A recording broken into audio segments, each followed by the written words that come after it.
We've packed the Fast Track C600 and C400 with innovative features that will help you maintain the creative flow, get great mixes, and inspire great performances. Now, when collaborating with other musicians, at some point, you're going to require separate headphone mixes. For example, your vocalist may want to hear effects in her headphones while she's singing, but you might want to monitor and record the vocals dry.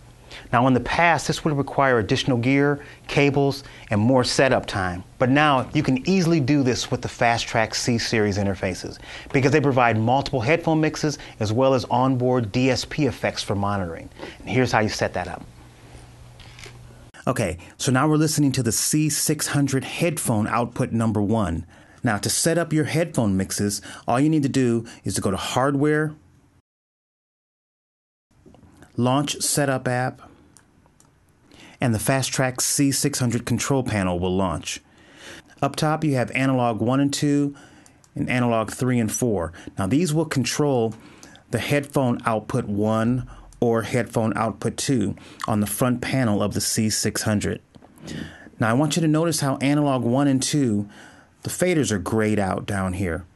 Now, this is because host control is enabled, and you'll see that right here. So in essence, Pro Tools has control over the input switching for anything that has to deal with outputs 1 and 2. So if I mute my mic channel right here, watch the fader. In this case, the host is in control. 3 and 4 is not controlled by Pro Tools, so nothing's grayed out in here. But that also means that you have to manually make sure that you set it up correctly. So first thing that you would want to do on 3 and 4 is make sure that the mic channel is turned up. The mic is connected to input 1, here's 1, so you just want to make sure that that's turned up. Now, by doing that, you're sending the mic to headphone output 2. That's because we're on tab 3 and 4. Tab 1 and 2, it's going to headphone output 1, and again, Pro Tools is already dealing with all of the switching for you automatically. All of the actual audio tracks inside of Pro Tools are routed to what we call software returns. That's this area over here. So as you can see, again, Pro Tools is dealing with the software returns, and these are turned up. If I go over to analog 3 and 4, they're turned down. So if I want to hear the track, I'd have to make sure that these are turned up. Know what you're gonna say, for you say it, you tell me that you're different, give me every cliche. Now, to add effects, all you have to do is make sure that these down here, the input effects sends for your microphone channel is turned up. So I already have it turned up right here.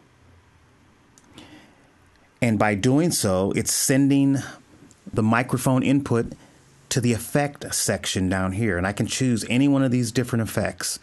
I'm choosing plate. These are your effect settings that you can adjust to your liking.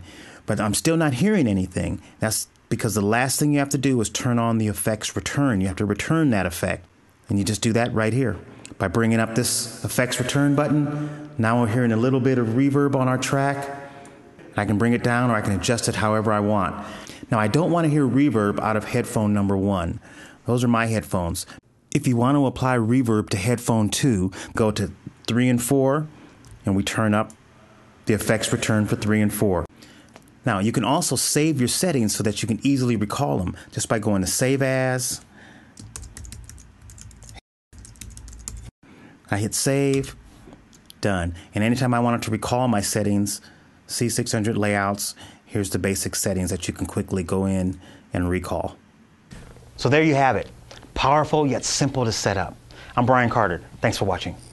You can close your eyes, pretend you're dreaming, only fooling yourself, funny believe it. They say I'm better these days and I'll admit it too.